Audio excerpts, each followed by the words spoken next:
Now, the ultrasonic waves used by bats have inspired a new piece of technology which can help blind people detect obstacles. It's a stick which can vibrate when it's near objects so that the user can sense their way around, as Jenny Hill explains.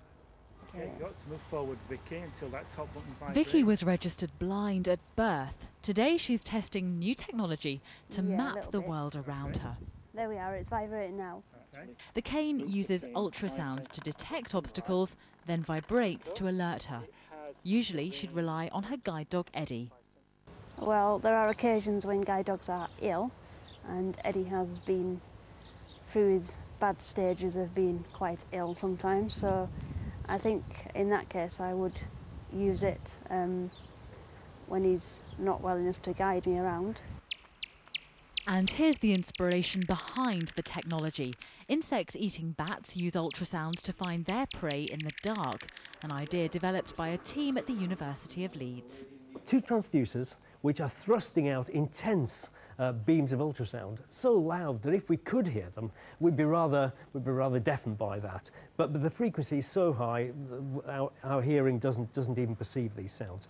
And the sounds are being sent out and they're being reflected, even from very weak reflectors. So a few leaves hanging from an overhead branch would be detected, or my clothes, or a curtain, or a hard object such as a chair or a table. It's not always perfect. Alan and Sandra both use the canes, but find one can interfere with the other's ultrasound. Nevertheless, they told us, it's a valuable tool. Unlike a traditional white stick, it can detect obstacles at head height, and it gives their guide dogs a bit of a break. I think it's another option.